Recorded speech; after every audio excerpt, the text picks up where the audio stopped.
কি করছিস তুই এসব? তুই কি ভুলে গেছিস আমি তোর বড় বোন? আপু, আমি আজ তোমার কোনো কথাই শুনব না।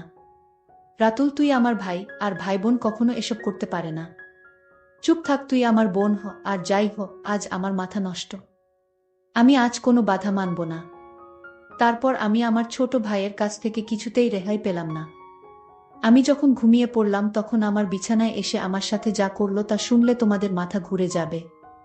তাহলে আসল ঘটনাটি শুরু করি। আমার নাম রাতুল, আমি খুবই একটা স্মার্ট ছেলে।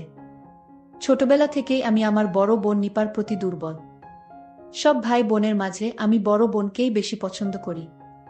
বড় ভাই, মেজ বোন, ছোট বোন আর ছোট ভাই সব এক দলে থাকলেও আরেক দলে শুধু সেজ ভাই, আমি আর বড় বোন নিপা থাকি।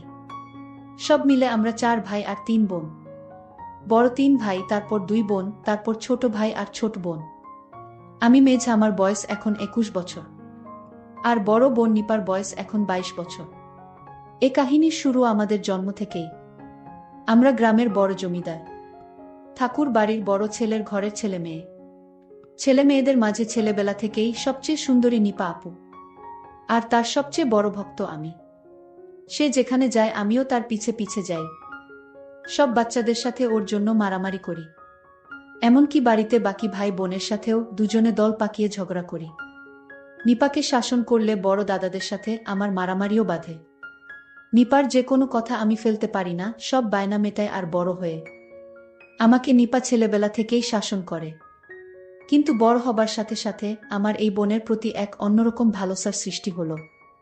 দিনে দিনে নিপা যেমন সুন্দরী হতে লাগলো, আমিও তাকে দেখে অবাক হতে লাগলাম।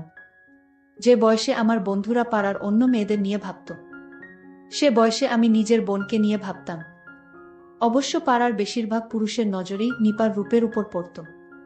কিন্তু ভাই বলে আর সব ছেলেরা যেমন প্রকাশ্যে কোনো মেয়েকে নিয়ে নোংরা কথা বলতো, কিংবা প্রকাশ্যে মেয়েদের দিকে তাকাতো, তেমন কিছু আমি করতে পারতাম না। বরং কোনো ছেলে তার বোনের দিকে নজর দিলে পরে তাকে ভালো করে ধোলাই করতাম। মেয়েরা ছেলেদের আচরণ বেশ ভালোই বোঝে। নিপা আমার এই নতুন পরিবর্তন ধরতে পারেনি। তা কিন্তু নয়। সে বোঝে আমি তার এতটাই ভক্ত, আর তাকে এতটাই ভালোবাসি যে তার প্রেমেও পড়তে পারি। কিন্তু এই প্রেমের কোনো সমাধান নেই। কারণ সে আমার বোন। আমার বোনের হাতের রান্না ছাড়া আমি ভাত খেতে পারতাম না। বোন হিসেবে অনেক ভালোবাসি, তাই বেশি কিছু আশা করি না। বরং ওর মতো একটা বউ হলেই হলো আমার। যদিও তা আমি আর কোনোদিনই খুঁজে পাচ্ছি না। দেখতে দেখতে নিপা কলেজে উঠে গেল। আর নিপা আপু দিন দিন সুন্দরী হতে লাগলো। এদিকে আমাদের এই এলাকায় জাতিভেদ যুগ যুগ ধরে এক বড় সমস্যা। আমি এই জাতভেদের বিরুদ্ধে রুখে দাঁড়াই। বামপন্থীদের পক্ষে চলে যাই। ফলে আমার সাথে জমিদার ঠাকুরদার বিরোধ বাধে। এরপর আমার বাপ ভাই সবাই আমার বিরুদ্ধে চলে যায়। ঠাকুরদার চাপে আমি বাবা মাকে ত্যাগ করতে বাধ্য হই।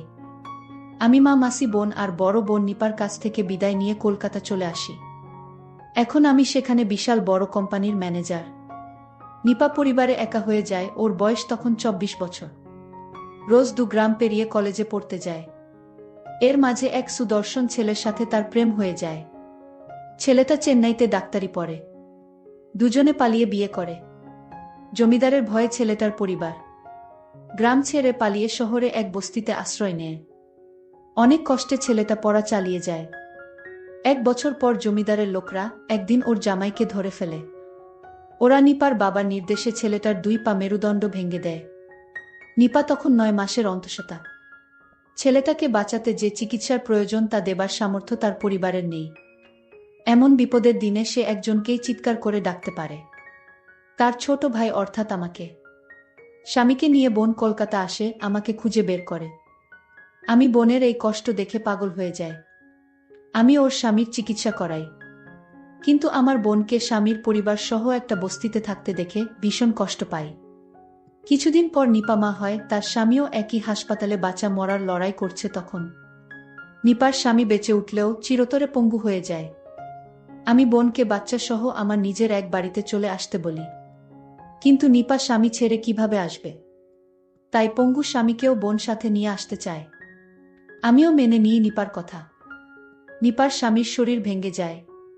সুঠাম শরীর ভেঙে হাড়-ডিসার হয়ে যায়।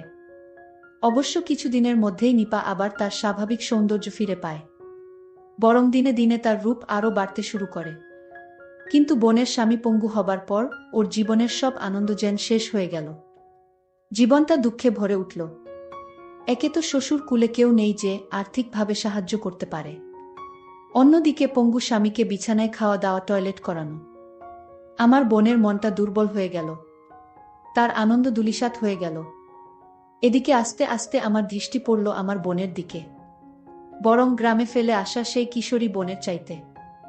এখন আমার বোনকে অনেক সুন্দর লাগে, কিন্তু মনের মাঝে অনেক দ্বিধা কাজ করে। এই দোটানা কাটিয়ে অবশেষে সিদ্ধান্ত নিয়েই ফেলি, যা হয় হবে, একবার বোনকে। এইটুকু নিশ্চয়ই আমি আদায় করতে পারব বোনের কাছ থেকে। এটা করে আর ওর কোনো ক্ষতি হবে না, বরং ওকে সহ ওর বাচ্চাকে স্বামীকে ভরণ পোষণ করার গুরু দায়িত্ব যখন আমি পালন করেছি, তাই আমি বিশেষ কিছু দাবি করতেই পারি। আমি ভেবে নিলাম আমার বোনকে আমি বলবো আমি তার কাছে কি চাই। আমি আমার বোনকে বলতেই হবে, তাছাড়া আমার মনকে আমি স্থির করতে পারছি না। নিপার চোখে আমার এই পরিবর্তন ঠিকই ধরা পড়ে, কিন্তু আমি এখন তার একমাত্র গুরুজন, তার উপর অনেক দাবি আছে আমার। ছোটখাটো বিষয়ে আমাকে আর কিছু বলতে পারে না আগের মতন। আস্কারা পেয়ে আমি আরও এগিয়ে যাই। নিপা কোনো মতে স্বাভাবিক আচরণ করে। পঙ্গু স্বামীর ঘরে রোগীর ঘরের মতো দুর্গন্ধ, সুস্থ মানুষ এ ঘরে থাকতে পারে না, আর বাচ্চা থাকলে অসুস্থ হয়ে যাবে। একদিন আমি সে ঘরে গিয়ে তা টের পেলাম। তারপর বাচ্চাটাকে নিয়ে অন্য ঘরে শুতে বললাম নিপাকে। ওর স্বামীর জন্য বিশেষ বেডের ব্যবস্থা করা হলো। নিপা যে ছোট ঘরে বাচ্চাটাকে নিয়ে থাকতে শুরু করলো, তার পাশেই আমার বড় স্টুডিও বেডরুম। মাঝে মধ্যে বোনকে ডেকে এনে দুজনে একসাথে টিভি শো দেখি। তখন বোনকে বলি আমি তোমার কাছে থেকে কিছু চাই, সেই সুযোগের অপেক্ষায় থাকি। এভাবে ধীরে ধীরে 6 মাস পর নিপার জীবন থেকে তার স্বামী রোগে আরও দূরে সরে গেল, একটা বোঝায় পরিণত হল। বোনের স্বামী এখন একেবারে বিছানা থেকে উঠতে পারে না, দিন দিন রোগে দুর্বল হয়ে গেছে। আমার বোন তখন অসহ্য যন্ত্রণায় ভুগতে থাকে। একদিন বোনকে নিয়ে টিভি দেখতে দেখতে আমি বোনকে বললাম, বোন আমার একটা কথা রাখবে। সে বল, কি কথা? আমি বললাম, আমি ছোটবেলা থেকেই তোমাকে অনেক ভালোবাসি, আর এখন তোমার অনেক কষ্ট, সেটা আমি সহ্য করতে পারছি না। বোন বলল, আমার কপালে যা আছে তাই হবে। আমি বললাম, তোমাকে এভাবে কষ্টে আমি রাখতে পারি না। আমার বোন তখন বলল, এখন কি করতে চাস? আমি বললাম, তোমার স্বামী তো এখন বেঁচে থেকেও নেই, এখন তুমি সবকিছু থেকে বঞ্চিত। আর তাই বলছিলাম, তুমি তোমার স্বামীর সাথে রাতে যা করো, আমিও তা করতে চাই। এই কথা শোনার পর বোন ঘর থেকে বেরিয়ে বাচ্চার কাছে চলে গেল। আমার খুব খারাপ লাগলো, নিজেকে খুব ছোট মনে হতে লাগলো। আমার বোনের প্রতি আমার যে দুর্বলতা হয়েছে, যে কোনো সময় একটা অঘটন ঘটাতে পারি, এই ভেবে আমি চিন্তিত হয়ে গেলাম। বোন না চাইলে তাকে কষ্ট দিয়ে আমি কিছুতেই সুখে থাকতে পারবে না। পরদিন বোনকে সরি বলবো, তার সাথে কথা বলবো ঠিক করলাম। কিছুদিন পর আমি বললাম, দেখ, এভাবে তোর জীবনটা একটা পঙ্গু স্বামীর জন্য নষ্ট করার কোনো মানে হয় না। তুই তোর স্বামীকে ওর বাবা মার কাছে দিয়ে আয়, দেখাশোনার জন্য টাকা পয়সা যা লাগে প্রতি মাসে আমি দেব। আর আমি যেহেতু তোকে মাঝে মধ্যে জ্বালাতন করি, তোর ভালো না লাগলে তুইও গ্রামে ঠাকুরদা বাবা মার কাছে ফিরে যেতে পারিস, তাতে তোর ভালোই হবে। নিপা বলল, আর আমার বাচ্চাটার কি হবে?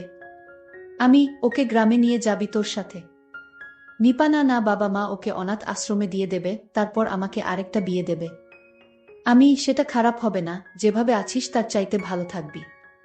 অনাথ আশ্রম থেকে ওকে নিশ্চয়ই বড় কোনো দম্পতি দত্তক নেবে। নিপা, আমি হয়তো ভালো থাকবো, আমার বাচ্চার জীবনটা নষ্ট হয়ে যাবে। খারাপ কোনো লোক নিয়ে চাকর বাকর বানালে কি হবে? আমি, হুনুম, সেটা ভাবিনি আমি। আরেকটু বড় হোক, তারপর ভাবা যাবে। নিপা, আমি এখানে থাকাতে তোর খুব অসুবিধে হচ্ছে তাই না রাতুল? অনেক টাকা খরচা হচ্ছে। আমি, না না, তুই যা ভাবছিস তা না। তুই এখানে থাকলে আমি খুশিই হব, কিন্তু আমার ব্যবহারে তুই কষ্ট পাস এটা আমি চাই না। নিপা, তুই একটা বিয়ে কর না রাতুল। আমি হঠাৎ এই কথা শুনে কাশতে লাগলাম। আমি, কেন বিয়ে করব? কেন অন্য কোনো মেয়ে এসে তোকে এভাবে বাচ্চা আর স্বামী নিয়ে নিজের সংসারে থাকতে দেবে ভেবেছিস? নিপা বলল, আমি চলে যাব গ্রামে, বাচ্চাটা কাউকে দিয়ে দেব। সুন্দরী একটা বউ হলে তখন আমাকে না জ্বালিয়ে ওকে জ্বালাবি তুই। আমি চলে যাব, বাচ্চাকে দিয়ে দেব বললেই হলো, এত সহজ? যত সব বাজে কথা। অন্য মেয়েকে দিয়ে আমার হবে না, আমার শুধু তোকে চাই। তুই কি পাগল হয়েছিস? আমি আর তুই ভাই বোন। ভাই বোনের মধ্যে এসব হয় না। হে, আমি পাগল হয়ে গেছি। আমি ছোটবেলা থেকেই আমি তোমাকে অনেক ভালোবাসি। ভাই এসব কেউ বলে না লক্ষ্মী ভাই আমার। তোকে আমি খুব সুন্দর দেখে একটা বিয়ে করাবো। তাও ভাই তুই এখন এসব বলিস না। তুই আমার ভাই। আমি মানি না ভাই আর বোন হোক, আমি তোকেই চাই। নিপা বলল, কি যে বলিস না তুই রাতুল। আমাকে দিয়ে তোর বউয়ের কাজ হবে নাকি? বিয়ে তো একদিন তোকে করতেই হবে। আমি অনেক হয়েছে নে, বিয়ে যেদিন করব সেদিন দেখা যাবে। করছি না তাই তুই তোর বাচ্চাটা নিয়ে এখানে ভালোই আছিস। খাল কেটে কুমির আনার দরকার কি তোর? তোর চাইতে সুন্দরী কোনো মেয়ে আছে নাকি যে বিয়ে করব? নিপা ধ্যাত, দেখ রাতুল, আমার সাথে অমন অসভ্য কথা বলবি না। নিপা লজ্জা পেয়ে অথবা রাগ করেই ঘর ছেড়ে বেরিয়ে গেল। ছোট ভাইয়ের এই আবদার আমার আর ভালো লাগে না। আমি যে এখন কি করি? পরদিন রাতুল অফিস থেকে ফিরে বোনের ঘরে গেল খাবার দিতে বলবে বলে। আমি খাবার দে নিপা। নিপা আসছি রাতুল, বাচ্চাটাকে ঘুম পাড়িয়ে। তারপর বোন আমাকে খাবার দিল। খাবার পর আমি বোনকে আমার ঘরে আসতে বললাম। বিছানায় শুয়ে কি করতে বলবো সেটা ভাবতে লাগলাম। আমি বললাম, আমার মাথাটায় আজ প্রচণ্ড ব্যথা, আমার মাথাটা একটু মালিশ করে দিবা। আমি আমার ভাইয়ের মাথায় মেসেজ করে দিচ্ছিলাম। ভাই তখন বলল, বোন তোর হাতে জাদু আছে। তুই আমার মাথাটা একটু মালিশ করে দিতেই মাথার ব্যথা চলে গেছে। তারপর আমি ঘুমিয়ে গেলাম। রাত যখন 2টা বাজে তখন আমার ঘুম ভেঙে গেল। আমি দেখলাম আমার বোন ঘুমিয়ে আছে। আমি আমার বোনকে দেখে আশ্চর্য হলাম। মনে হয় আল্লাহ নিজ হাতে তাকে বানিয়েছে। আমি আর কোনো কিছুই ভাবতে পারছি না। আল্লাহর সৃষ্টি কত সুন্দর। আমি আর কিছুই না ভেবে আস্তে আস্তে বিছানা থেকে উঠে বসলাম। আমি দরজাটা লক করতে ভুলে গেছিলাম, আর তাই দরজার কাছে গেলাম। দরজাটা লক করে আবার বিছানায় এসে বসলাম। তারপর আমি তার ঘনিষ্ঠ হতে শুরু করলাম। বোন তখন বিছানা থেকে উঠে আমায় বলল, কি তুই এখনো ঘুমাসনি? আমি বোনকে বললাম, আমার কিছুতেই ঘুম আসছে না। আমার বোন বলল, তাহলে কি করলে তোর ঘুম আসবে শুনি? আমি বললাম, আমি তোমাকে বউ হিসেবে দেখতে চাই, তাহলেই আমার ঘুম হবে। ঠিক আছে, তুই জানতে কি না জানিস না, আমি তোর আপন বোন না। আমাকে অনাথ থেকে তোর বাবা নিয়ে আসছিল। তোর বাবা একজন দয়ালু মানুষ, আর তাই আমাকে একদিন রাস্তায় কান্না করতে দেখে আমায় তোদের বাড়িতে নিয়ে আসে। আমার বয়স তখন 5 কি 6 হবে। আমার মা বাবাকে আমি জানতাম না, আর তাই তো আমি আমার বাচ্চাকে ছেড়ে আমি নতুন বিয়ে করতে পারবো না। তাকে অনাথে দিতে পারবো না। অনাথে থাকার কষ্ট আমি বুঝি, কারণ আমি অনাথে ছিলাম। আর তাই আমিও তোকে চাই। তুই আমার পাশে থাকলে আমার সন্তানটাকে মানুষ করতে পারবো। আর তাই তোর প্রস্তাব আমি মেনে নিলাম। বন্ধুরা, আজকের গল্পটি কেমন লাগলো তা অবশ্যই কমেন্ট করে জানাতে ভুলবেন না। আর এরকম নতুন নতুন ভিডিও পেতে আমার চ্যানেলটিকে সাবস্ক্রাইব করে পাশে থাকবেন। ধন্যবাদ।